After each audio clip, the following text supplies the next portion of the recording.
Mercantil, en su libro segundo, regulaba el juicio o el procedimiento arbitral. O sea, lo incluía como un cuarto proceso de conocimiento, y yo sigo insistiendo que es un cuarto proceso de conocimiento.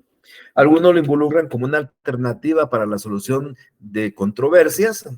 Sin embargo, pues por supuesto que lo es, pero es un típico proceso de conocimiento, con la característica, reitero, que se sale del ámbito del poder judicial y que ingresa dentro de un ámbito, diría yo, privado, donde personas particulares toman la decisión. Entonces, primero es un proceso de conocimiento porque ahí se somete una controversia y los árbitros deciden a quién le dan la razón. Se sale del poder judicial, decía yo, porque son personas particulares, no son jueces. Los jueces tienen un procedimiento, tienen un proceso, los jueces tienen que ser abogados, tienen que transcurrir y hacer una carrera judicial, tienen que cumplir con ciertos requisitos que establece el judicial. El árbitro no, el árbitro incluso puede ser personas que no sean versadas en leyes. Otras características importantes de este proceso es que este proceso solamente existe si las partes están de acuerdo en someter su controversia al proceso. No es lo mismo en el juicio ordinario, el juicio oral y el juicio sumario, que son trámites ya establecidos, y cuando la controversia surge, pues tenemos que tomar cualquiera de los tres caminos. Este no. Este es un acuerdo de voluntades de las partes de someter un conflicto que ya surgió o un conflicto que pudiera surgir en el futuro a este procedimiento de árbitros. Y estos árbitros, como yo les decía, son personas particulares a quienes se le inviste temporalmente de ciertas facultades o poderes de la jurisdicción. Se recuerdan los poderes de la jurisdicción: el notio, el vocatio, el coertio, el judicium, el executio. Pues algunos de estos poderes se les da al árbitro para que el árbitro tome decisiones como que fuera juez. No la totalidad, aclaro, porque por ejemplo, un árbitro no puede ejecutar lo decidido, mientras que un juez sí lo puede decidir de ejecutar, y un árbitro también no tiene la facultad de decretar medidas coercitivas como lo hace un juez. Entonces, un árbitro sí puede conocer, un árbitro puede decidir, un árbitro puede llamar a las partes al juicio, pero no puede decretar medidas de coerción, medidas de garantía, ni tampoco tiene la facultad para ejecutar lo decidido. La decisión final del arbitraje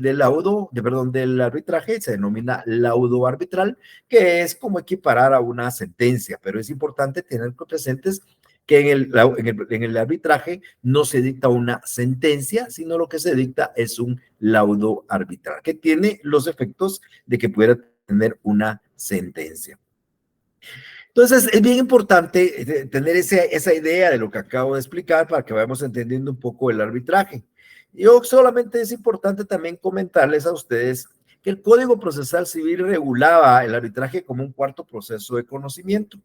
Sin embargo, también era importante resaltar que Guatemala había suscrito allá por el año 1958 y en el año 75 sendos convenios internacionales sobre arbitraje.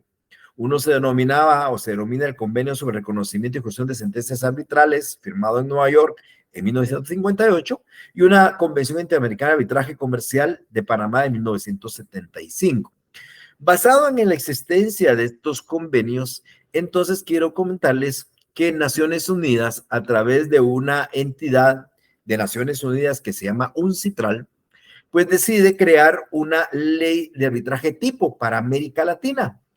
Y entonces envían a todos los países un proyecto de una ley de arbitraje para que los países la tomen como propia. Y por supuesto, Guatemala no es la excepción. Las cámaras de industria y las cámaras de comercio adoptan la ley, o sea, la toman como propia, la promueven en el Congreso, y el Congreso dicta en el año 95 un decreto número 6795 denominado Ley de Arbitraje. Entonces, es a partir del año 95 que se saca el arbitraje del Código Procesal Civil y Mercantil y se traslada a una ley de arbitraje, que yo les pedí a ustedes que la tuvieran a la mano. Si ustedes tienen su código físico, normalmente aparece al final de muchas publicaciones del código. Ahí van a encontrar ustedes esa ley de arbitraje. Y recomiendo leerla desde el día de hoy. Tiene 40 y pico de artículos. cuesta un poquito entenderla, pero creo que con esta explicación, más la lectura, ustedes van a tener posibilidades de entenderla. Entonces, el arbitraje se excluye del Código Procesal Civil y Mercantil para formarse como una ley particular llamada Ley de Arbitraje a partir del año 95. Aquí en esta ley se regulan todos los temas de arbitraje. ¿Y qué vamos a encontrar en la ley? En la ley, para empezar, vamos a encontrar distintas clases de arbitraje. Cuando ustedes comiencen a leer la ley, van a encontrar que hay distintas clases de arbitraje. Unos, aquí como ven ustedes en la presentación, uno excluye al otro, o es nacional o es internacional. Pero entre sí, estos se complementan. Por ejemplo, podemos tener un arbitraje nacional ad hoc de derecho a priori, un arbitraje nacional institucional de equidad a posteriori, o podemos tener un arbitraje internacional ad hoc de equidad a posteriori. A lo que me refiero es que normalmente el arbitraje tiene estas 4 clases, pero o es nacional, o es internacional, o es ad hoc, o es institucional, o es de derecho, o es de equidad, o es a priori, o es a posteriori. Entonces, un arbitraje, cuando ustedes oigan hablar de un arbitraje, primero habrá que saber si el arbitraje es nacional o es internacional. Después de eso, si es ad hoc o es institucional, si es de derecho o es de equidad. Y el tema de a priori y a posteriori, pues se lo voy a explicar para que quede un poquito claro en algunos minutitos. ¿Qué es un arbitraje nacional? Pues como yo les decía hace unos minutos, la idea de UCITRAL era de que esta ley de arbitraje fuera una ley tipo para América Latina. Por consiguiente, algunos países en América Latina la adoptaron como propia y diríamos nosotros que muchos países en América Latina tienen una ley similar, con otro número, por supuesto, u otro nombre, pero una ley similar. ¿Por qué? Porque Naciones Unidas envió un proyecto a los países y los países la acomodaron a su derecho interno y crearon esa ley. Entonces, en Guatemala aparece una ley, un arbitraje nacional, cuando en el arbitraje no hay ningún elemento foráneo. Eso significa que el arbitraje es entre guatemaltecos, los árbitros son guatemaltecos, la controversia es en Guatemala, para cumplirse en Guatemala, la sede es en Guatemala, entonces ese es un arbitraje nacional. Normalmente cuando hay un problema aquí entre comerciantes guatemaltecos, pues emiten y hacen un arbitraje y ese arbitraje es nacional y lo manejan muchos tribunales de arbitral guatemaltecos que por ende, lo quiero mencionar, son de carácter privado. El arbitraje internacional pues tiene algún elemento foráneo. Por ejemplo, las partes que van a participar son de estados diferentes. Me refiero a un salvadoreño frente a un guatemalteco, un nicaragüense frente a un mexicano, bueno, son de distintas nacionalidades las partes. Puede ser que sean 2 guatemaltecos haciendo un arbitraje en El Salvador o 2 salvadoreños haciendo un arbitraje en Guatemala, sería un arbitraje internacional.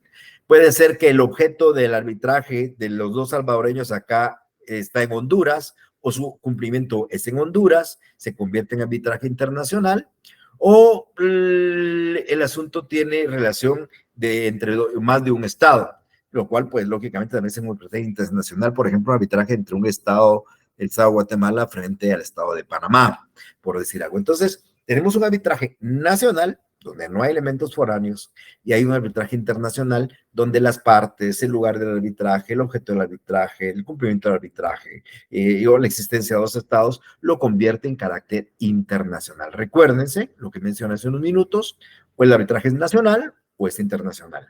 ¿Qué es nacional y qué es internacional? Es lo importante. Igualmente, vamos a encontrar el arbitraje ad hoc y el arbitraje institucional, que se diferencian fundamentalmente en que el segundo es administrado por una institución.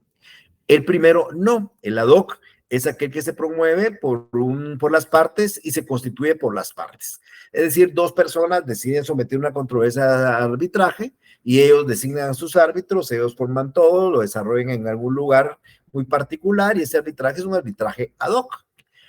Los arbitrajes institucionales son los arbitrajes que los manejan las instituciones creadas para el efecto. Quiero comentarles, y esto puede ser bueno para que ustedes lo investiguen posiblemente en internet, pero en nuestro país por lo menos hay 2 tribunales arbitrales constituidos. Uno es el CENAC, que es el Tribunal de Arbitraje de la Cámara de Comercio, y el otro es el Tribunal Arbitral de la Cámara de Industria. Se me fue el nombre en este momento, no recuerdo, ya tardaré en recordarme. Entonces, si ustedes o sus clientes quisieran someter un arbitraje ante una institución que está preparada para ello, porque tiene una lista de árbitros, porque tiene instalaciones para hacerlo, porque los van a atender ahí, pues entonces el arbitraje va a ser institucional. Entonces, no es lo mismo que Mario Gordillo y Carlos González se pongan de acuerdo a someter una controversia de arbitraje y entre nosotros dos nos pongamos de acuerdo en quiénes van a ser los árbitros, cómo se va a tramitar y todo lo demás, a que yo vaya a una institución de arbitraje, la Cámara de Comercio, la Cámara de Industria, y les pida a ellos que ellos administren el arbitraje, ellos se encargan de hacer todo el procedimiento, citar a la otra parte, buscar el acuerdo arbitral, la firma del acuerdo, proponer árbitros, etcétera, etcétera. Esa es la diferencia. Por eso yo les decía en algunos minutos que este arbitraje institucional no existía en el código anterior, pero lógicamente las cámaras de industria, las cámaras de comercio lo adoptaron como propia, incluyeron la posibilidad de que se legalice realmente estas instituciones. Ya existían antes de la ley de arbitraje, pero hoy, por supuesto, tienen esta base para poder existir. La ley de arbitraje crea la posibilidad de establecer arbitrajes institucionales, es decir, realizados frente a una institución de carácter arbitral permanente. Ya les di el nombre de dos, Cámara de Industria y Cámara de Comercio. CENAC se llama Cámara de Comercio, reitero que no me recuerdo muy bien en este momento cómo se llama el Tribunal de la Cámara de Industria. Y luego vamos a encontrar arbitrajes de derecho y arbitrajes de equidad.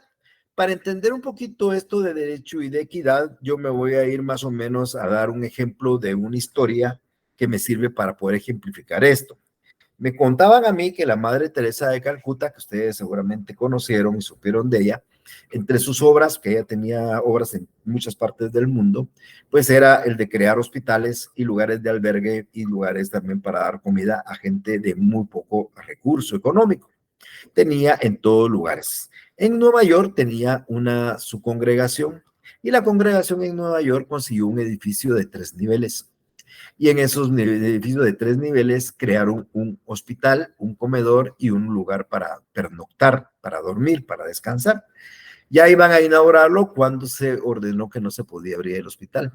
Y no se podía abrir el hospital porque una disposición en Nueva York establece que cualquier edificio de más de 2 niveles tenía que tener elevador y este no tenía elevador. Entonces, ante la falta de elevador, pues no era posible abrir esta obra de caridad.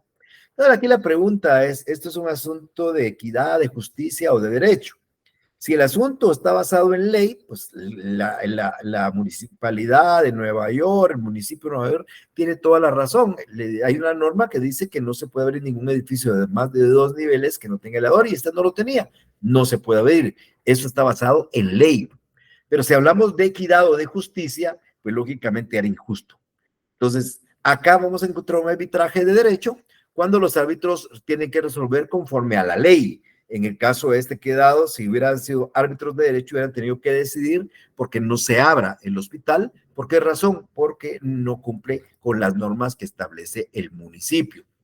Ahora, ¿cuándo es de equidad? Es de equidad el arbitraje cuando los árbitros van a resolver conforme a su leal saber y entender, a lo que según ellos es lo más justo, lo que su conciencia dice que sea más justo. Si este mismo problema lo hubieran puesto con árbitros de equidad, de repente los árbitros hubieran dicho, miren, aunque el elevador es una norma, lo más justo es que exista una obra de caridad que va a ayudar a muchísima gente para tener dónde dormir, dónde comer y dónde tener medicinas. Entonces, esto es la diferencia entre derecho y equidad. Hay normas de derecho que no son justas y hay ciertas injusticias que están basadas en ley.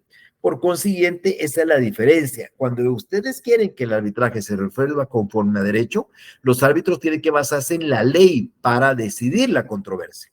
Pero si los árbitros van a ser árbitros de equidad, los árbitros van a tomar en cuenta su conciencia, lo que les diga a ellos que es lo mejor o lo más justo. Entonces, hay arbitrajes de derecho y hay arbitrajes de equidad.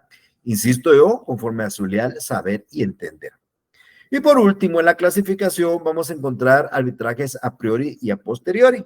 ¿Cuál es un arbitraje a priori? La controversia no ha surgido, no existe controversia, pero las partes, previendo que hubiere, ya deciden someter cualquiera que surgiere a proceso de arbitraje. Por ejemplo, en una escritura pública de arrendamiento se me ocurre a mí, este es un ejemplo que voy a poner, pero no aplica, pero vamos a poner mejor el que sí aplique porque es el de sociedad.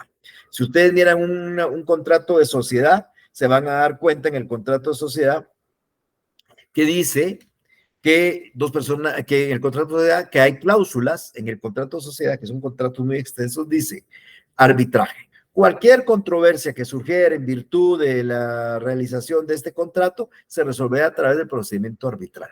¿Qué quiere decir esto? Que cualquier problema que surge en una sociedad, los socios no van a poder ir a un juicio ordinario, ni oral, ni sumario, sino a un proceso arbitral, porque ya lo decidieron a priori. Puede ser que no exista nunca una controversia, puede ser que no se dé la controversia, pero por si se diera, ellos ya decidieron. Este es un arbitraje a priori. Y a posteriori se va a dar cuando ya el arbitraje surgió, cuando el arbitraje ya se dio el problema entre A y B, y el problema había que lo tramitar en un juicio ordinario, pero A y B se ponen de acuerdo, que pese a que ya surgió, pues no quieren que sea en un juicio ordinario, y ellos deciden someterlo a un proceso arbitral a través de un acuerdo arbitral. Aquella persona que quería resolver su problema, pues en lugar de ir a un tribunal, va a una institución de arbitral, les pregunta, la institución de arbitraje llama a la otra parte, busca que haya un acuerdo, si los dos están de acuerdo, suscriben el acuerdo arbitral y entonces el asunto se tramita en la vía de arbitraje. Ya surgió y habiendo surgido, deciden someterlo al arbitraje. Aquí lo importante es que lo que tengan ustedes presentes, nada más, que estos arbitrajes normalmente, cada arbitraje tiene cualquiera de estas 4 características. Un arbitraje nacional puede ser de derecho o puede ser de equidad. Pudiera ser ad hoc, pudiera ser institucional o pudiera ser a priori o a posteriori. Y así sucesivamente. Entonces, no vamos a encontrar un arbitraje que no sea ni de derecho o que no sea de equidad, uno. O que no sea nacional ni tampoco internacional. O que no sea a priori, ni a posteriori, ni arbitraje ad hoc o institucional. O es una o es otra, pero se complementan y tienen las 4 características, ¿ok?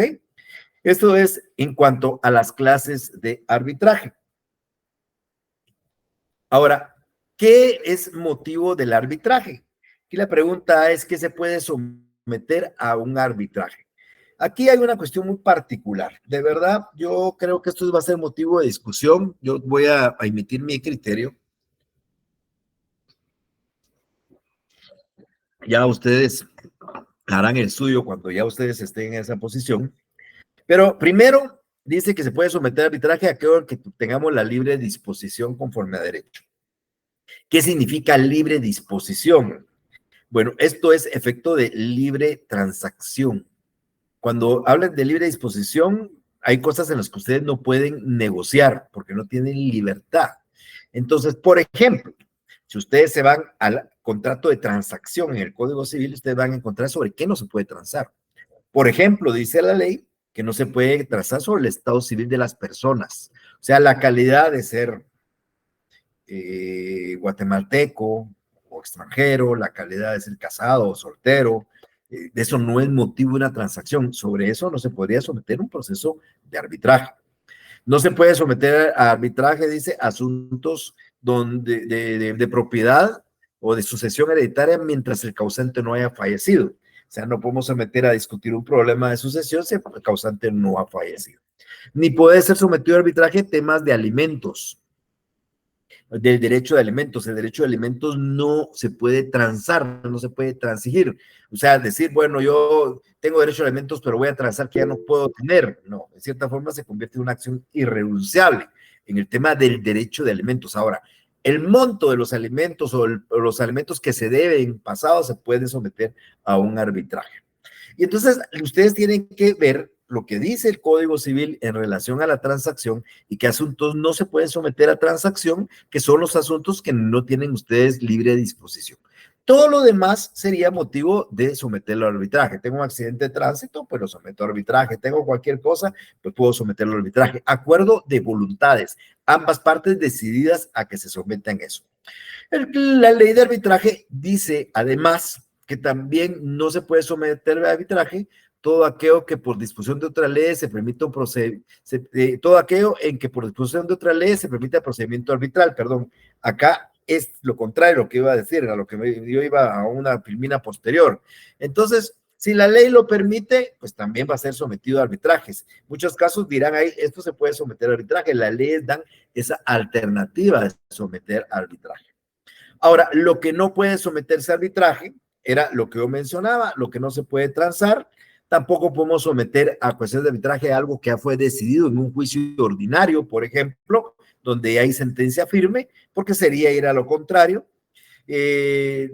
Los asuntos donde no hay libre disposición, los que se prohíba expresamente por la ley, puede ver que haya una ley que diga esto no se puede someter a arbitraje, o si se señala un procedimiento especial para determinados casos. Aquí es donde yo encuentro una grave falencia a la ley, porque el problema es que el Código Procesal Civil y Mercantil señala dos procedimientos especiales, el oral y el sumario. O sea, juicios de alimentos, menor cuantía, ínfima cuantía, rendición de cuentas de vía oral o juicios de desocupación, interdictos en la vía sumaria, tienen su procedimiento especial. Y cuando la ley de arbitraje dice que si hace seguir el procedimiento no puede someterse a arbitraje, yo concluyo que estos asuntos de juicio oral, los del 199, y de juicio sumario, los 229, no podrían someterse a arbitraje por esa disposición. Pero hay discusiones sobre esto, hay mucha materia que cortar y hay cuestiones de criterios. Mi criterio es que eso se excluiría por esa disposición que aparece en la ley de arbitraje. Y por último, los arbitrajes laborales, porque el Código de Trabajo regula un procedimiento especial para los arbitrajes laborales, que estos surgen normalmente de los conflictos colectivos entre trabajadores y patronos, pero los arbitrajes laborales no se pueden someter a conforme a la ley de arbitraje, sino conforme a las normas del Código de Trabajo. Decía al principio de mi exposición que este procedimiento es muy particular porque el procedimiento surge de acuerdo de las partes. Entonces, acá viene la primera inquietud, ¿cómo se inicia el proceso de arbitraje? Si yo le preguntara cómo se inicia un juicio ordinario, ustedes dirían una demanda. Y un juicio oral, una demanda. Y un juicio sumario, una demanda. El arbitraje no. El arbitraje, el primer paso que debe de existir es el acuerdo arbitral, donde las partes deciden someter una o varias controversias al procedimiento arbitral. Entonces, eso debe existir.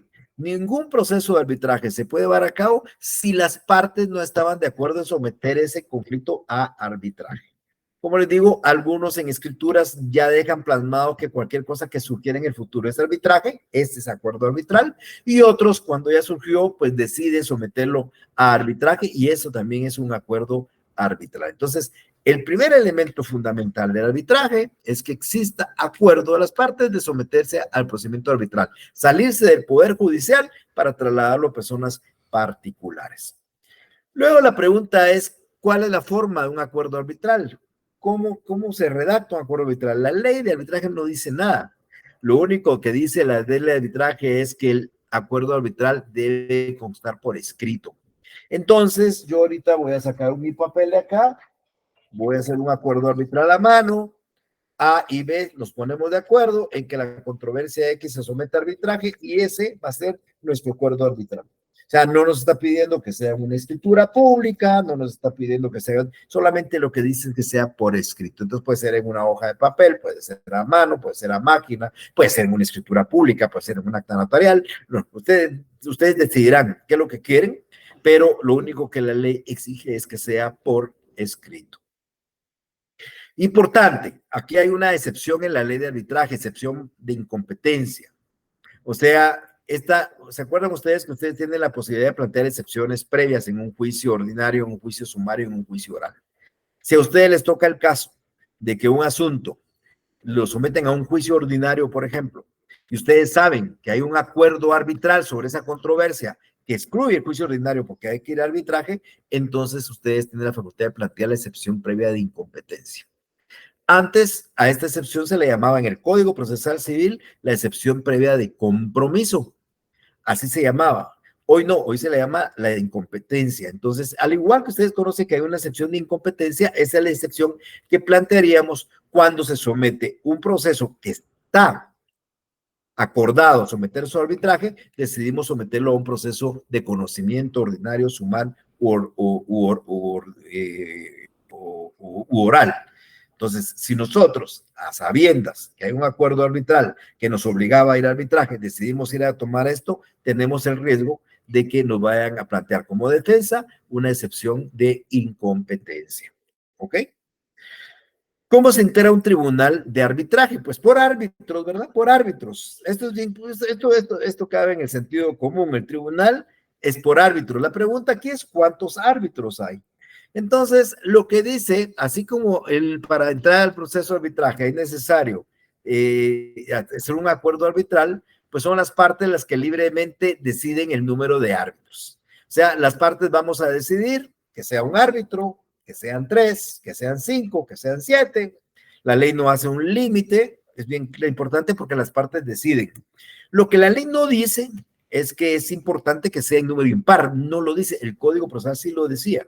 El Código Procesal decía que los árbitros acordaban las partes y podían ser 1, 3, 5 o 7. Acá la ley no lo dice, entonces mi preocupación es que se sometiera a un arbitraje a la decisión de 2 árbitros. Y entonces podría existir que exista un empate, porque los árbitros va a decir uno de una manera y otro de otra. Por ende, es importante, la ley no lo dice, a que el número de árbitros sea impar. Pero ¿quién establece el monto? Las partes. Ahora, cuando no hay acuerdo, yo también tengo mis reservas, es que no hay acuerdo, pero cuando no hay acuerdo, la ley dice que va a ser un árbitro si el monto que se va a reclamar no es mayor de 50,000, va a ser un solo árbitro, y si es mayor de 50,000, serán 3 árbitros. O sea, en general son 3 árbitros, salvo que el monto sea menor de 50,000, en que será solo uno. Pero esto se da solo en el caso de que las partes no estén de acuerdo en el número de árbitros. Otras cosas importantes es quiénes pueden ser árbitros. La ley de arbitraje no pone mayores requisitos. El Código Procesal Civil, derogado en su norma de juicio arbitral, sí decía que en el arbitraje de derecho tenían que ser abogados y en el arbitraje de equidad podía ser cualquier persona que supiera leer y escribir. Acá no dice nada, la ley de arbitraje dice que los árbitros van a ser personas individuales que se encuentran en el pleno de ejercicio de sus derechos civiles. No importa la nacionalidad, pero sí hay una limitación, no pueden ser miembros del organismo judicial. O sea, está vedado y prohibido que sea un árbitro, por ejemplo, un conserje del organismo judicial, menos un juez del organismo judicial, un oficial del organismo judicial, una secretaria o secretario del organismo judicial. Entonces, cualquier persona puede ser árbitro que esté en el pleno derecho, en el ejercicio de sus derechos civiles, quiere decir que sea mayor de edad, que no ha sido declarado en estado de incapacidad, no importa su nacionalidad, pero que no sean miembros del organismo judicial. Si esto lo ponemos como un ejemplo, o queremos ejemplificar, ustedes que me escuchan en este momento, cualquiera de ustedes tiene la facultad de ser árbitro. Luis, por favor, si es tan amable. No, es que fue hace un rato, ¿verdad? Que ya está perdido. Estoy bien concentrado ahí viendo la clase. Solo me quedó una duda que no logré copiar del todo. Usted mencionó que se puede, qué cosas se pueden someter a arbitraje. Eso no lo logré copiar, solo copié lo que no se puede, ¿verdad? Cualquier cosa, Luis, cualquier cosa que uno se pueda transar, se pueda disponer libremente. Por eso decía, nos vamos a la transacción donde dice que no se puede disponer. Lo que aparece ahí es lo que no se puede someter. Entonces, cualquier asunto donde usted tenga libre disposición se puede someter a arbitraje. Y lo que la ley también establece que se puede someter a arbitraje. 2, que no, pues aquello que la ley prohíbe transar, transigir o disponer, los arbitrajes laborales y aquellos asuntos que tengan ya un trámite específico para su solución.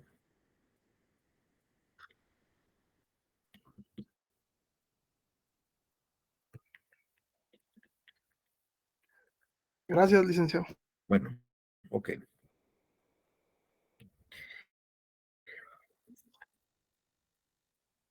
Y por supuesto, hay excusas, recusaciones en los árbitros, como igual que en los jueces, tampoco podrían ser árbitros aquellos que tuvieran alguna posibilidad de abstenerse, excusarse o ser recusados, igual que los jueces. Por ejemplo, son parientes de las partes, si son amigos, son enemigos de las partes, si tienen interés, todas esas, si son acreedores, son deudores, toda esa circunstancia prohíbe también la participación de un árbitro, porque la idea de un árbitro es que sea una persona imparcial. Y si lógicamente tiene una relación de amistad o de enemistad, de parentesco o de intimidad con alguna de las partes, lo lógico es que no sería imparcial. Entonces, ¿cualquier persona puede ser árbitro? No se establece que sean abogados. Las instituciones de arbitraje, Senado, no, bueno, el SENAC y el Tribunal de Arbitraje y la Cámara de Industria tienen sus propios reglamentos internos. Si usted llega a un tribunal de arbitraje de allá y pide información, le van a dar un trifoliar y le van a dar un reglamento, y en el reglamento le van a decir ahí quiénes, qué árbitros tienen, y normalmente los árbitros que tienen las instituciones son abogados, normalmente. Pero le reitero, la ley no dice el requisito de abogado. La ley derogada del Código Procesal Civil decía, pero aquí no. Entonces aquí solo dice que sean personas mayores de edad en ejercicio de sus capacidades civiles, que no sean miembros del organismo judicial y que no tengan una causa de impedimento, de excusa o de recusación, igual que la tienen los jueces. Y de ahí puede ser árbitro cualquier persona. Ahora, las partes, por supuesto, van a establecer cómo se van a nombrar a los árbitros. Y si no, pues hay un procedimiento en la ley del artículo 15 que establece cómo debe de nombrarse los árbitros. Yo reitero, hay cosas en esa ley que yo no comparto muy a cabalidad, porque pareciera que el arbitraje es de mutuo acuerdo, pero hay cosas en las que no se van a poner de acuerdo y entonces se somete a un procedimiento que yo creo que más se aplica en las instituciones y no en el arbitraje ad hoc. Es importante resaltar que los árbitros no son representantes de las partes. Los árbitros son jueces. Son personas que tienen característica de jueces, tienen que tener imparcialidad e independencia, porque no es que se escoja aquel árbitro para que decida a mi favor, es que se coja un árbitro para que decida como que fuera un juez. ¿Cuáles son las ventajas de un arbitraje? Celeridad. No son muchos los casos de arbitraje, le ponen mucho más atención, por ende va a ser un procedimiento más rápido. Pero ¿cuáles son las desventajas? El valor, el precio. Se convierte en un proceso muy oneroso. Ustedes van a las cámaras a preguntar por la información y les van a dar aranceles en dólares, es decir, los pagos en dólares. Ahora, yo les decía a ustedes hace unos minutos que en el arbitraje los árbitros están investidos de ciertos poderes del juez. Un árbitro, igual que un juez, puede conocer de un proceso. Notio para ambos. Un árbitro, igual que un juez, puede convocar a las partes al juicio. Vocatio para el árbitro, igual que el juez. Un juez puede decretar medidas coercitivas, arraigo, embargo, intervención. No lo puede hacer un árbitro. Un árbitro sí no puede decretar medidas coercitivas. ¿Qué tiene que hacer? Recurrir ante un juez de primera instancia civil para asistencia. O sea, si es necesario decretar una medida cautelar, el tribunal de arbitraje se lo pide a un juez de primera instancia para que decrete esto. Entonces, aquí ustedes ya ven que no tienen las facultades y todos los poderes totales. El poder de decretar medidas coercitivas no lo tiene. Un árbitro puede decidir, igual que un juez. Un juez dicta una sentencia, un árbitro dicta un laudo arbitral, con los mismos efectos, como que fuera una sentencia. Y vamos a ver más adelante que un juez civil puede ejecutar su propia sentencia, pero un tribunal arbitral no puede ejecutar su propio laudo. Hay que recurrir a otro tribunal para que se ejecute el laudo. Entonces, esto es bien importante, pero si se requiere la asistencia y la ayuda de un tribunal, tiene que ser el juez de primera instancia del lugar. Entonces, el procedimiento, sí, por favor. Entonces, el laudo arbitral no es de obligatorio cumplimiento. ¿Cómo se le dice? Es únicamente como, no sé cómo es que no me recuerdo cómo es que se le dice. No, pero sí es obligatorio, Luis, igual que una sentencia. Igual, lo único que un juez va a ejecutar su propia sentencia si yo se lo pido, pero si yo quiero ejecutar un laudo, no voy ante el tribunal, sino voy ante un juez a ejecutar el laudo. Lo único que varía es que el tribunal arbitral no puede ejecutarlo, pero sí un juez puede ejecutar el laudo arbitral. Ya entiendo. O sea que es igual, la sentencia y el laudo están equiparados como una decisión final con los mismos efectos, la misma validez, la misma fuerza ejecutiva, como fuera una sentencia. Pero si no se cumple la sentencia, el mismo juez podemos pedirle que la ejecute. Si no se ejecuta un laudo, tenemos que ir ante un juez para que la ejecute. Luego, en relación al procedimiento de arbitraje, aquí ustedes tienen una gran ventaja. El procedimiento de arbitraje no está establecido en la ley porque no lo hay. O sea, no es lo mismo un juicio ordinario, emplazamiento, prueba, vista, igual que el juicio oral, audiencias o el juicio sumario, que ustedes han tenido que manejar esos términos y esos plazos a un procedimiento de arbitraje. ¿Por qué razón? Porque son las partes las que deciden cómo se va a tramitar el procedimiento de arbitraje. O la institución que la va a administrar les dice cómo va a ser el procedimiento de arbitraje. Y cuando no hay acuerdo, entonces el tribunal de arbitraje decide cuál va a ser su procedimiento. O sea, no existe escrito que se presenta la demanda, que hay que dar audiencia, no, eso lo deciden las partes y a falta de acuerdo lo decide el tribunal arbitral.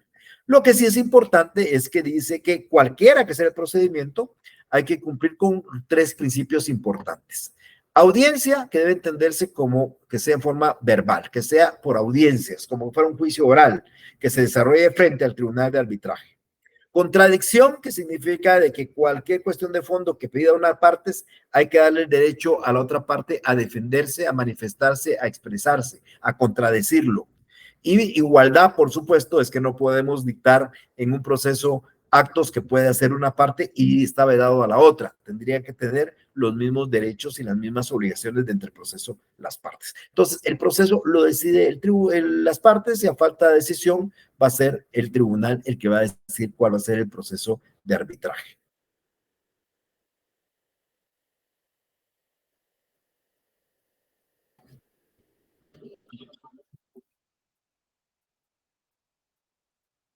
El lugar del arbitraje. También las partes van a determinar el lugar del arbitraje. Y también, si no hay acuerdo, va a ser el tribunal arbitral que va a designar el lugar. Como le digo, muchas de estas cosas que aquí se dan, se evitan con el arbitraje institucional, porque las instituciones ya tienen un procedimiento, las instituciones ya tienen el lugar del arbitraje, las instituciones ya tienen el número de árbitros, ya tienen la lista de árbitros. Esa es la ventaja de un arbitraje institucional. Desventaja, les decía yo, es oneroso. No es lo mismo hacerlo. Normalmente utilizamos los tribunales arbitrales que existen en la Cámara de Industria o en la Cámara de Comercio para llevar estos aspectos. Pero les insisto, no es obligatorio porque puede ser un arbitraje ad hoc. En cuanto al idioma del arbitraje, como el arbitraje puede ser internacional, pudiera suceder que se dé entre 2 personas de distinto estado o 2 estados, y entonces viene aquí también que son las partes las que van a acordar cuál es el idioma que van a utilizar en arbitraje institucional. Y también, a falta de acuerdo, pues va a ser el tribunal arbitral el que va a decidir cuál va a ser el idioma a utilizar. Entonces, si se dan cuenta, casi todos estos aspectos son por acuerdo de las partes y a falta de acuerdo de ellos, ya por el tribunal arbitral. Eso también lo maneja los arbitrajes institucionales.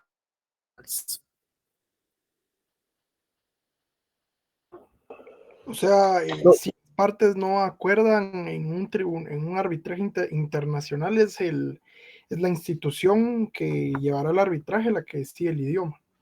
No, el tribunal, que haya nombrado la institución. Sí, el tribunal.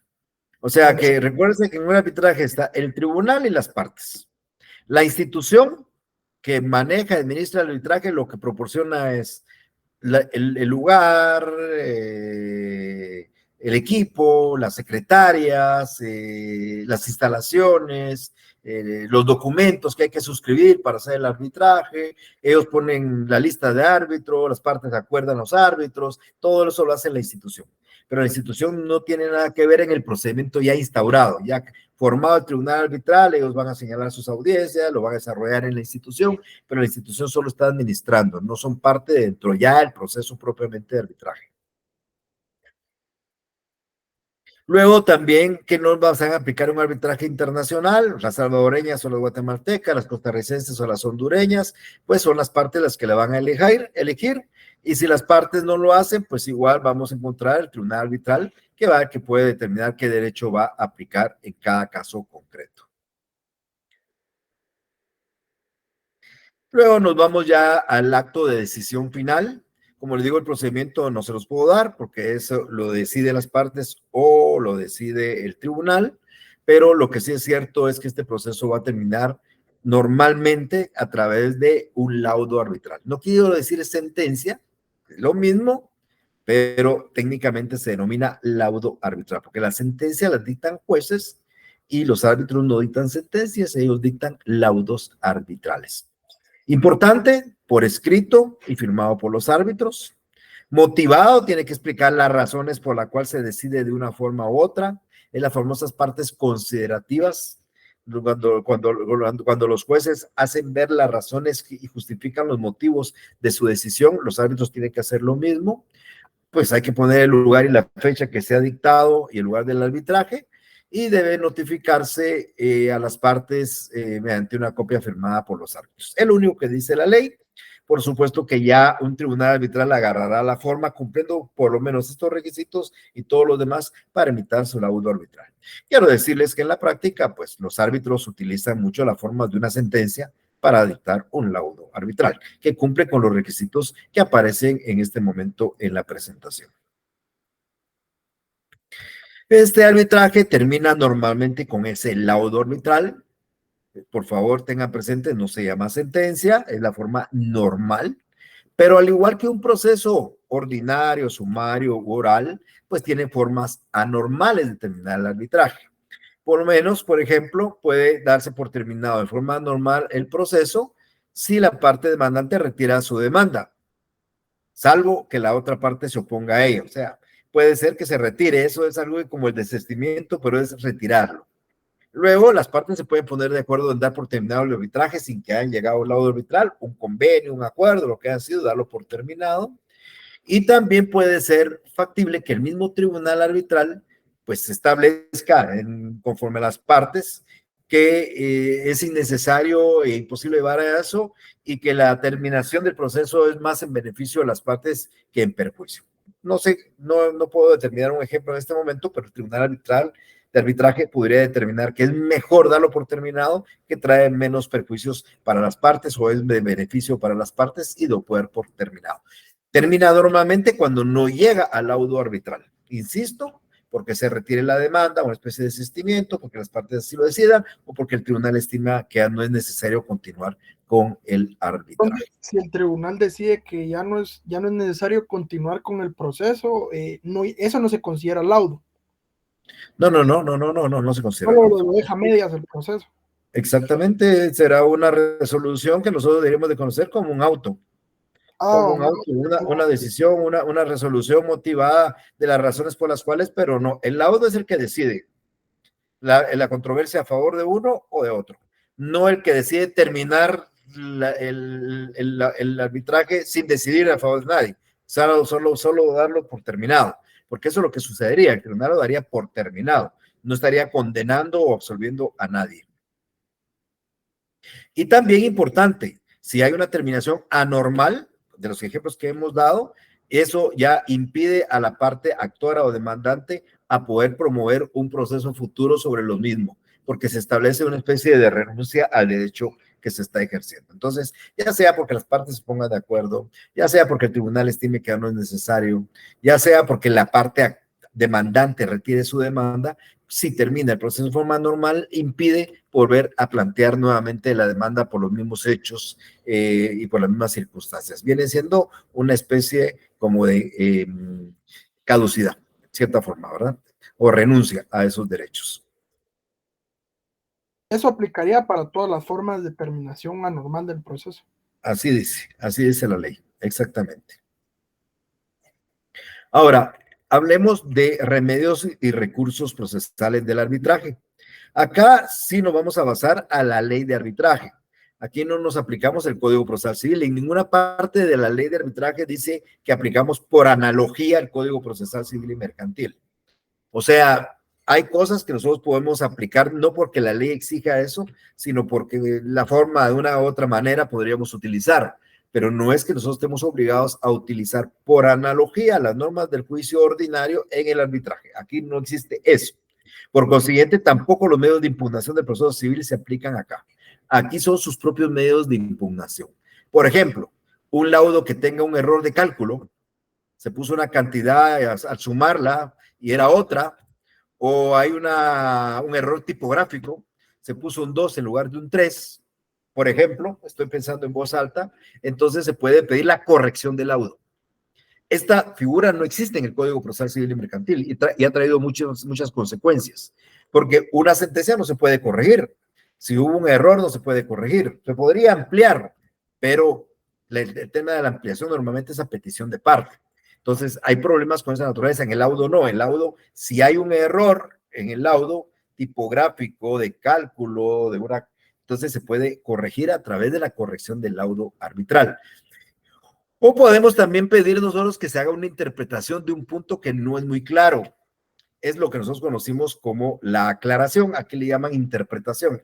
Nosotros queremos que nos aclare un punto en materia civil, pero aquí queremos que nos interprete un punto que está y no es muy concreto, no es muy claro. O pedimos que se amplíe el laudo. Aquí la figura de ampliación sí es similar al código en cuanto al nombre. Pero recuérdense, aquí hay dos cosas. Puedo pedir la ampliación del laudo, puedo pedir la interpretación del laudo, puedo pedir la corrección del laudo. El tiempo, un mes siguiente de que se haya sido notificado el laudo. Aquí no son los 48 horas del Código Procesal Civil para pedir una aclaración o una ampliación, sino es un mes después de haberse emitido y notificado el laudo que puedo pedir su corrección, puedo pedir su interpretación o puedo pedir su ampliación. Y en relación a recursos, pues acá es un medio de impugnación también novedoso. Quiero decirles que el proyecto que mandó la institución de Naciones Unidas, el CENAC, bueno, la Institución de Derecho Mercantil de Naciones Unidas, el proyecto que mandó a los países de América Latina, decía que el medio de impugnación que procedía en contra de un laudo arbitral se llamaba nulidad. En Guatemala le quitaron esa palabrita nulidad, porque la nulidad ha traído muchos problemas como efecto de impugnación. Yo explicaba la nulidad como recurso allá y lo que sirve para retrasar el proceso, y aquí le cambiaron el nombre y en lugar de nulidad le pusieron revisión. Entonces, el único medio de impugnación como recurso procesal en contra de un laudo arbitral es el de revisión. Y no hay un tribunal superior arbitral, o sea, el arbitraje no es que yo nombre un tribunal y se nombra una sala tribunal, no. El caso lo va a conocer una sala de la Corte de Apelaciones que hubiera sido la competente, y también si se plantea dentro del mes siguiente. Entonces, le resumo muy rápidamente. Para que el laudo se interprete, se corrija o se amplíe, tenemos un mes. O para impugnar el laudo a través de la revisión, tenemos un mes. En el caso de una corrección, de una aclaración o interpretación o de una ampliación, pues el mismo tribunal de arbitraje lo va a corregir. Pero en el caso de la revisión, no hay un tribunal de arbitraje de apelaciones, sino que es una sala normal judicial de apelaciones de la Corte de Apelaciones, la que hubiera sido competente, dependiendo del territorio donde se esté llevando a cabo el arbitraje, que puede entrar a conocer de una revisión del laudo arbitral. Por último, ya el laudo arbitral debidamente firme, ya pasaron autoridad de cosa juzgada, solo pendiente de ejecutar, pues habrá que hacer la ejecución. Esta ejecución no es igual a las ejecuciones que vamos a ver a partir de después de los exámenes. Ya después de los exámenes vamos a entrar con ejecuciones y ahí voy a incluir en algún momento una ejecución de laudo, pero no son las ejecuciones del Código Procesal Civil y Mercantil. Es más, hay un artículo, el artículo 294 del Código Procesal Civil y Mercantil, que establece como título ejecutar en la vía de premio los laudos arbitrales. Ese artículo, ese numeral, está completamente derogado por la ley. ¿Por qué? Porque la ejecución del laudo arbitral se tramita como lo dice la ley de arbitraje, no como lo dice el Código Procesal Civil y Mercantil. Y sobre esa forma de ejecutar un laudo arbitral, yo me voy a dirigir y me voy a explicar cuando estemos en el ámbito de esa ejecución. Y por supuesto, como yo les decía hace unos minutos, el tribunal de arbitraje no puede ejecutar su laudo y por ende lo tiene que hacer un juzgado de lo civil con competencia en el lugar donde está el domicilio de la persona contra quien se ejecuta el laudo o donde se encuentren sus bienes. Va a ser un juez de primera instancia el que puede ejecutar.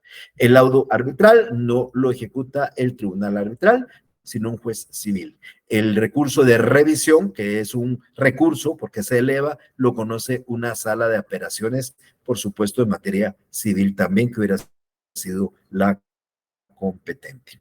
Después, como reitero, esto ya se refiere a la ejecución, cómo se forma un título. Quisiera explicarlo cuando ya estemos en la etapa de procesos de ejecución para que ustedes conozcan la diferencia o cómo se forma un título de ejecución de un laudo arbitral. Este no va a ser un tema que voy a explicar ahora, sino lo vamos a dejar para el momento en que nos toque los procesos de ejecución en términos generales. Ok, esto es lo que tengo para ustedes el día de hoy. Antes de poder hablar un poco del examen final, yo dejo en uso las palabras por si tienen alguna duda o tienen alguna inquietud sobre este tema. Creo que Andrea, por favor, si es tan amable. Buenas tardes, licenciado.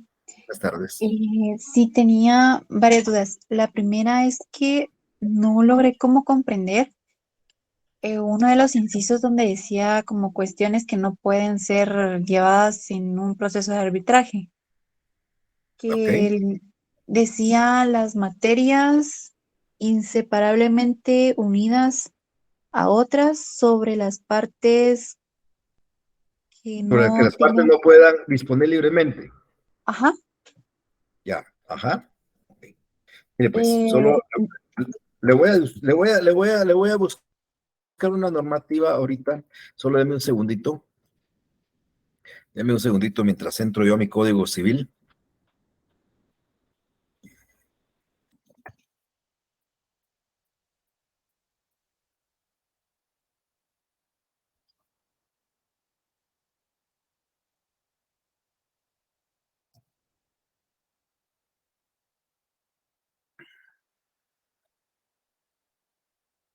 Aquí estamos. Lo voy a tratar, lo vamos a colocar en la pantalla.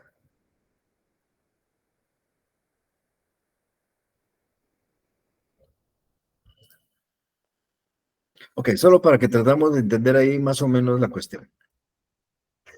El Código Civil, a partir del artículo 2151, habla de que es la transacción. Una transacción es un acuerdo o un contrato por el cual las partes, mediante concesiones recíprocas, deciden dar un fin a una cuestión. Pero el mismo capítulo o título de esto nos dice sobre qué nosotros no podemos transar. El artículo 2158. Es prohibido sobre todo esto. Esto es sobre lo que nosotros tenemos libre disposición o a cualquier cosa que tenga relación entrelazada con cualquiera de estos aspectos que están acá. Por ejemplo, yo no tengo libre disposición sobre mi estado civil. Yo no puedo transar ni puedo someter a arbitraje mi capacidad de ser guatemalteco extranjero, ser casado, ser soltero, o mi estado civil no es sujeto a negociación, ni como transacción ni como arbitraje. Dos, sobre la validez o nulidad del matrimonio o divorcio. Si yo quiero impugnar de válido o de nulo el matrimonio, yo no puedo transar. Eso hay que someterlo a un juez y que sea un juez el que decida si el matrimonio es nulo o es válido. Como no puedo transar sobre la validez del matrimonio, tampoco lo puedo someter a arbitraje. Entonces, este es un segundo caso. Luego, sobre la responsabilidad penal, los delitos que dan lugar al procedimiento de oficio. Sí se puede transar, dice, sobre la responsabilidad civil. Entonces, una responsabilidad de un delito público, un asesinato, nosotros no podemos someter ese asunto, no podemos transar sobre un asesinato. Hagamos un contrato de transacción y resolvemos que un asesinato, pero que ya no va a haber persecución penal y usted tampoco es responsable y negociamos y me dan una cantidad, no. Eso no puede transarse, no se puede disponer libremente, lo tiene que decidir un juez, tampoco lo podemos someter a arbitraje. Luego dice sobre el derecho a ser alimentados. Todos tenemos derecho a ser alimentados. Ustedes ya son mayores de edad, pues tienen derecho a ser alimentados. Ustedes dirán, pero es que mi papá no me da nada. Bueno, pues ustedes también tienen necesidades, pues si tuvieran una necesidad física de repente, ustedes pueden demandar a sus papás, a sus hermanos, a su cónyuge, a sus hijos, derecho a alimentos. Yo no puedo renunciar a mi derecho a alimentos. Ese derecho a alimentos lo voy a tener yo siempre. Yo puedo renunciar a los derechos de los alimentos pasados. O sea, a mí me debían alimentos por 10 años y yo renuncio a esos alimentos que ya nunca me pagaron, porque había una sentencia que me condenó a mi papá a pagar alimentos todos los meses y pasaban 10 años, nunca me pagó, yo renuncio a eso. Pero mi derecho a seguir prestándolo no es negociable, no es transable y tampoco se puede someter a un procedimiento arbitraje. Y sobre aquello que se deja en disposición de última voluntad, estoy hablando de del testamento, mientras viva el testador o el donante o donación. Entonces, estos aspectos no tenemos libre disposición de ellas. Como no tenemos libre disposición, no podemos transar, tampoco lo podemos someter a arbitraje. Y cualquier otra cosa que esté ligada a estas mismas cosas. A eso se refiere su primera inquietud. No sé si le queda claro. Sí, licenciado, gracias. Va, ¿cuál es la otra? La otra era no, al momento de integrar el tribunal arbitral, las partes pueden determinar cuántos árbitros van a haber, pero siempre tiene que ser impar el número. Eso no lo dice la ley. Eso lo digo yo, que es una gran laguna de la ley. El Código Procesal Civil tenía, si ustedes leen su Código Procesal Civil y Mercantil, el físico o el que está en internet, van a encontrar ustedes, vamos a ver, me voy a ir ahí, voy a salirme aquí, pero para que vean ustedes eso que creo que también es importante. Voy a buscar esa disposición, denme también un segundito, voy a buscar el Código Procesal Civil aquí conmigo.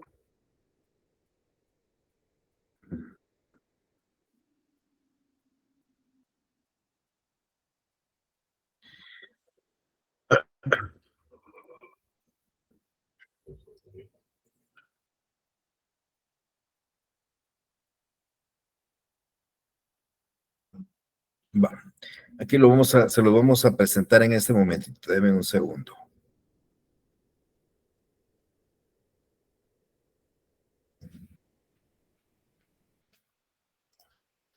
Licenciado, y en el arbitraje entonces no se puede someter cosas, además del 2158, no se pueden someter cosas que ya tengan un procedimiento específico, ¿verdad? Es que el gran problema, ahorita el gran problema en la ley es que la ley puso ese articulito. Y si ese articulito yo lo aplico, me voy al Código Procesal Civil y Mercantil, encuentro dos procedimientos específicos y especiales, el oral y el sumario. Entonces, a mi criterio, es que lo que aparece en juicio oral y juicio sumario no podría someterse a arbitraje. Ese es mi criterio. En la práctica no se desarrolla de esa manera. En la práctica es otra forma. Les quiero pedir un favorcito, si son tan amables, solo denme un segundito de su tiempo, por favor. Solo tengo que contestar una llamada. Denme un segundito, por favor. Un momentito.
Ahí me disculpan nada más este aspecto. Solo para concluir el tema que ahorita se me introdujo, pero también voy a hablar de este otro en unos segunditos, era que eso es una laguna en la ley. Mi particular punto de vista es que no procede juicio oral y juicio sumario en proceso de arbitraje, pero en la práctica pareciera que utilizan otras cosas. Ahora, en relación a lo que me estaba preguntando Andrea, me habló del procedimiento arbitral, Andrea, ahí yo estaba en ese tema. tratando de explicar a ustedes. Ustedes tienen en este momento, tienen su Código Procesal Civil a la vista.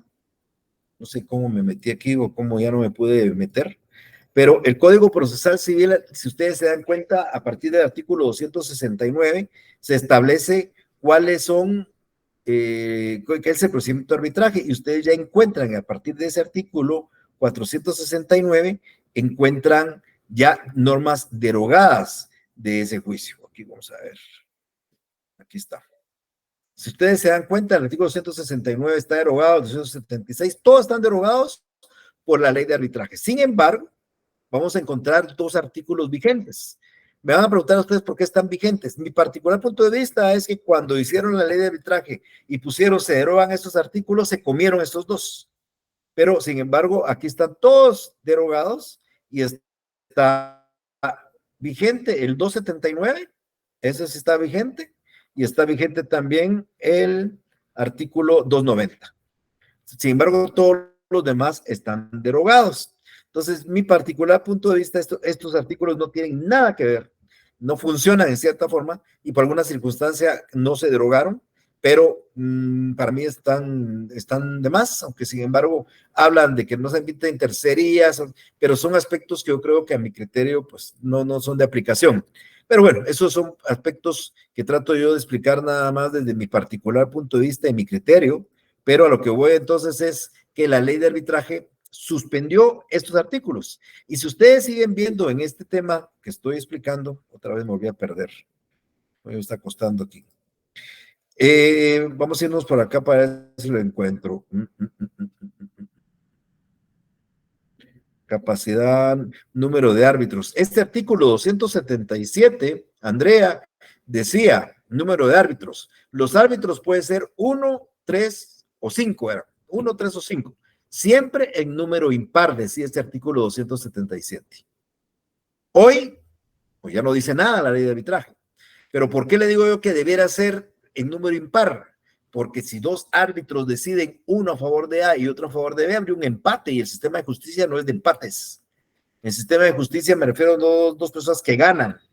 Entonces habría un problema. Entonces, en los tribunales institucionales nombran número impar. Eso es, pero es una cuestión que la ley no lo dijo, no lo dice, y yo se lo menciono simplemente como una recomendación. ¿Qué otra duda tiene?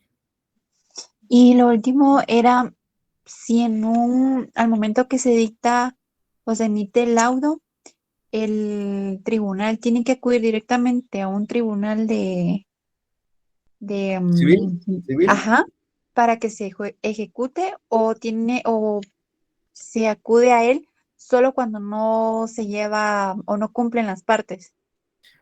Vamos a ver, le voy a hacer yo una pregunta a usted un poquito bien práctica. Pero sentido común, Andrea. Si la parte que emitieron un laudo cumpliera, ¿usted qué piensa? Que no habría que ir. No. Sí. El laudo se dicta y el laudo condena a pagar 100,000 quetzales a B. El laudo queda firme, A le paga a B y se terminó el problema. Casi nunca pasa, ¿va, Andrea? Pero normalmente es el camino. Eso no pasa en los laudos, eso pasa en cualquier juicio. Usted le choca su carro, el tribunal condena a la otra parte a pagar 10,000 quetzales y después de que está firme llega el deudor y le dice, mire, licenciada, fíjese que ya me condenaron, aquí están los 10,000 quetzales y aquí está lo que me condenó el tribunal, y se terminó. Usted ejecuta, Andrea, porque la ejecución que vamos a hablar a partir de una semana es una ejecución forzosa, se da cuando hay negativa a cumplir. Todas las ejecuciones surgen porque el deudor se negó a cumplir. Pero si el deudor cumple, no hay ejecución forzosa. Entonces, cuando usted ejecuta un laudo y va a un tribunal de instancia civil a ejecutarlo es porque el condenado, y no digo el condenado en el sentido de que es un desgraciado, no, el condenado que condenó el tribunal arbitral se negó a cumplir. Sí, es que a mí me daba duda, pero más que todo si era como parte del procedimiento no regulado del arbitraje. No, todos los juicios, el mismo ordinario se ejecuta la sentencia, el mismo sumario se ejecuta la sentencia, el mismo oral se ejecuta las sentencias, se ejecutan los convenios. En todos, el mecanismo para hacer efectivo el cumplimiento de una sanción, de una condena, de un dar, hacer o no hacer impuesta en una sentencia ordinaria, en una sentencia sumaria, en una sentencia oral, en un laudo arbitral, se llama ejecución. Entonces, yo no lo pongo, no lo explico en el juicio ordinario y terminar la sentencia, ahora hay que ejecutar. No, ahora les voy a explicar la ejecución. La ejecución es un proceso distinto. Inclusive se inicia con una demanda nueva, un memorial primer escrito, no es parte intrínseco de un juicio de conocimiento. El juicio de conocimiento termina con la sentencia, el laudo arbitral termina con el laudo, punto. ¿No se cumplió? Hay que promover ahora una ejecución. Está bien, licenciado, muchísimas gracias. A usted licenciado. por las preguntas. Sí, licenciado. Dígame, Luis. En el arbitraje, entonces sería la ejecución forzosa, que es cuando se niega el condenado, y la ejecución normal sería si se cumple con normalidad todo, ¿verdad? Luis, vamos a ver. Si yo le presto a usted ahorita 1,000 quetzales, me los tiene que pagar el sábado, y usted el sábado llega y me los paga, usted ejecuta. Ejecutar es sinónimo de cumplir. Yo cumplo, yo ejecuto. Entonces, cuando hablamos de ejecutar, es de cumplir con una obligación. Entonces, el Código Procesal Civil no habla de ejecuciones voluntarias. Eso no va a existir, porque no tendría que regular un pago voluntario o el cumplimiento de obligación de forma voluntaria. Eso no lo va a regular. Cuando el Código Procesal en el libro tercero habla de ejecuciones, se habla de ejecuciones forzosas. Las voluntarias no existen marcadas en un código porque es un cumplimiento. Si a usted le han cumplido en todo, un inquilino le paga la renta, un deudor le paga la deuda, alguien que le dé un carro le entrega el carro. Todo eso que se hace así se llama un cumplimiento o una ejecución voluntaria. Es un parte de las obligaciones de un deudor. El problema es cuando esa obligación de deudor no la cumple voluntariamente, entonces el código regula el cumplimiento forzoso, se llama ejecuciones, y se llaman ejecuciones forzosas. Eso es el camino. Entonces, si un laudo arbitral condenó, si una sentencia ordinaria condenó, si una sentencia oral condenó, una sumaria condenó, y el condenado, el deudor, cumple, no hay que ir a ninguna ejecución. Me refiero de las ejecuciones procesalmente hablando. Solo voy a ir a las ejecuciones por caso de incumplimiento.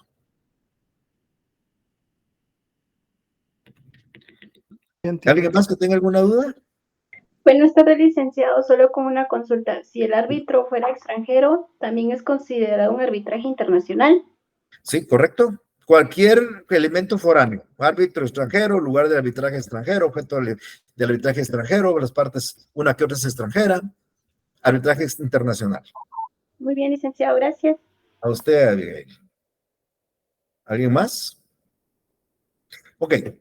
El jueves de la semana entrante el examen está programado para las 3:30 de la tarde. A esa hora ustedes ya van a tener en su classroom su prueba. Todo eso estoy trasladándoselo más a aquellos que no han estado conmigo, porque los que ya estuvieron conmigo ya saben cómo funciona. Y a las 3:30 en punto se va a abrir el examen. El examen tiene un tiempo de duración.